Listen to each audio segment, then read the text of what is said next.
In the fall of 1993, CBS premiered a brand new crime drama, and by the next morning, it was already canceled. Not after a few weeks of bad ratings, not after a month of critics circling, just one episode, and that was it. That might be the single most efficient cancellation in the history of American television, and we are saving that story for last because it is almost too perfect to open with. Welcome back to the Throwback Network, where today we are counting down the 10 biggest TV flops of 1993, a year that gave us Frasier, The X-Files, and Late Night with Conan O'Brien finding its footing, alongside some of the fastest and strangest failures in television history. Before we get into the list, here's what else is coming. A $3 million late-night disaster ended so badly that the host reportedly could not get out of bed for weeks afterward. A sitcom got canceled in under 2 months, created by 2 writers who, less than a year later, would go on to create Friends. And one show did not get canceled by a network executive at all. It got canceled by an earthquake. Starting at number 10. Number 10. Café Americain, 1993 through 1994. Valerie Bertinelli starred as Holly Aldridge, a young American woman who moves to Paris and takes a job waitressing at a small cafe, surrounded by a cast of quirky regulars and one very predictable will they, won't they romance. NBC gave it a real shot. A full season running from September of 1993 through February of 1994, with a couple of leftover episodes burned off that May. The premise was not offensive and was not a disaster waiting to happen. It was simply pleasant, and pleasant turned out to be exactly the problem. NBC's Thursday night lineup that year was busy turning must-see TV into a cultural institution, and Café Americain never developed the hook needed to get anyone talking about it around the water cooler. The show finished its season quietly, and NBC moved on. Valerie Bertinelli moved on too, going on to have a long and successful television career for decades afterward, while almost nobody remembers Café Americain ever existed. Number 9. The second half, 1993 through 1994. John Mendoza created and starred in this NBC sitcom as a divorced sports columnist juggling his ex-wife, his 2 daughters, and the general chaos of dating in the 1990s. And the show ran a genuinely full season, from September of 1993 to April of 1994. What makes this one interesting is that it did not fail the way most shows on this list failed. Nobody yanked it off the air mid-season, and it was not canceled after one disastrous premiere. It simply finished its run exactly as planned, and NBC looked at the numbers afterward and quietly decided not to bring it back for a second season. That is almost a stranger kind of failure than the shows that flame out fast. The second half did everything a network sitcom is supposed to do. It launched, it ran its full order, and it wrapped up, yet it still vanished from cultural memory almost immediately, with no controversy, no scandal, and no dramatic cancellation story attached to it.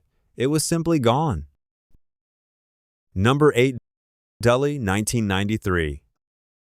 Dudley Moore starred as a cabaret pianist trying to reconnect with his teenage son in this CBS mid-season replacement, and Moore was an Oscar-nominated actor with real star power, not some unknown taking a swing and missing.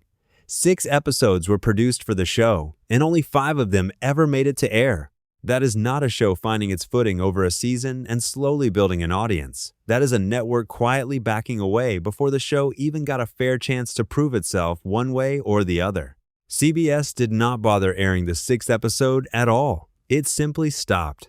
An Oscar-nominated actor headlined this show, and it was still short-lived enough that CBS never finished airing what it had already paid to produce.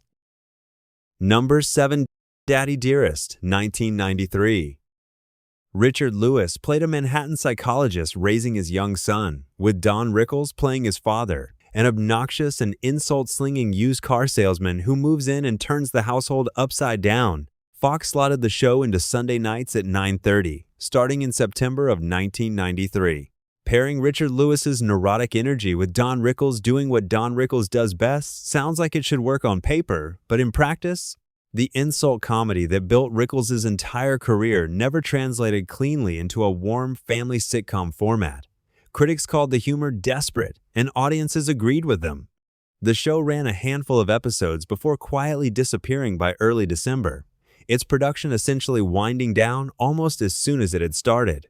Two genuinely funny performers ended up stuck inside a format that never figured out what to do with either of them. Number 6. The Trouble with Larry, 1993. This CBS sitcom arrived with more promotion and higher expectations than most mid-season shows ever get, and the network was clearly betting on it. The reviews turned out brutal enough and the early ratings weak enough that CBS made a decision most networks try to avoid entirely, pulling the show before the official television season had even technically begun.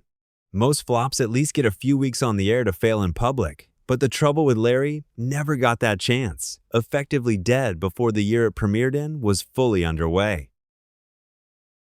If you are the kind of person who enjoys rediscovering the shows television wants you to forget, hit that like button and subscribe to the Throwback Network, where new videos go up every week, and there is a lot more of this history left to dig through. Number 5. Bakersfield P.D. 1993 through 1994. Here is a rare one, a show the critics actually liked. Bakersfield P.D. was a Fox buddy cop sitcom shot single camera with no laugh track, which was unusual for network comedy in 1993, and the Los Angeles Times called the pilot about as witty as television gets. It had a genuinely fresh take on the buddy cop formula, and for a moment, it looked like Fox might have something special on its hands. Critical acclaim never translated into an audience, though. Fox burned off the back half of the season in low-visibility summer slots and canceled the show after 1 year despite the reviews. And it found a strange kind of afterlife years later when the cable channel Trio reran it as part of a series literally called Brilliant But Canceled, a title that tells you everything you need to know about how this show is remembered by the people who actually watched it. Critics loved it, and almost nobody showed up, and that gap between what a show deserves and what it actually gets is basically the entire story of television in 1993. 4. Second Chances, 1993 through 1994.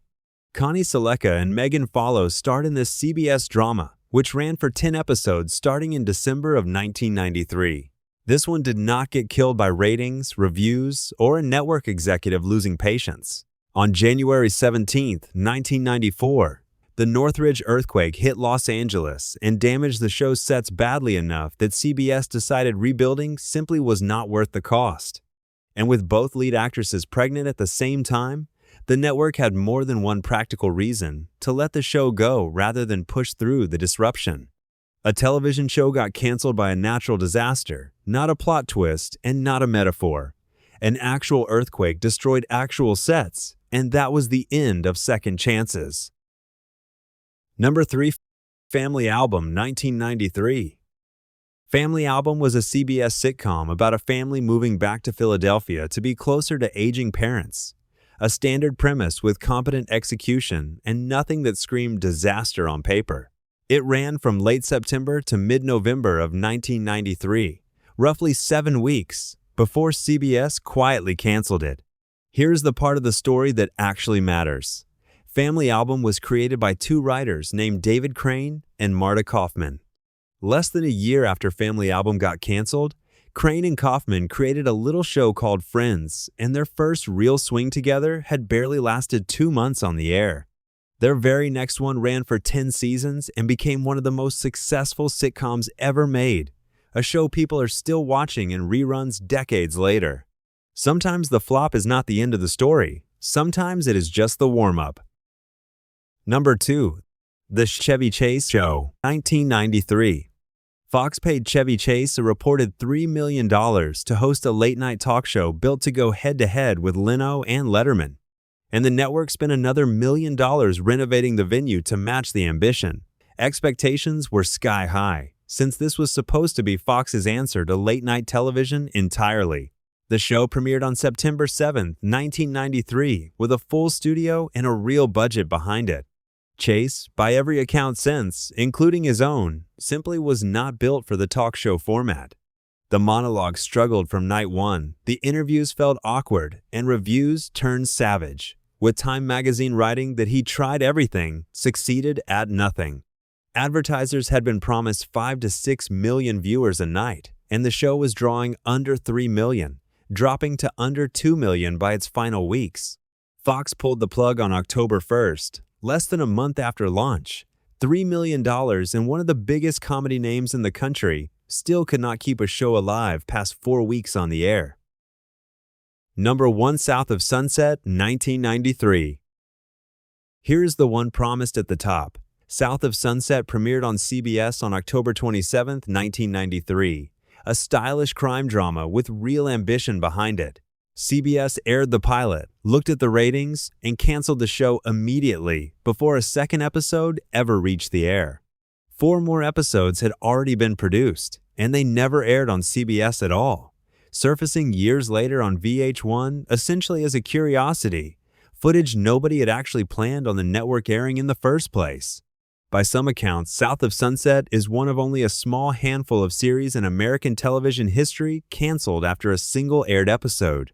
Most of the shows on this list at least got a few weeks to fail in public.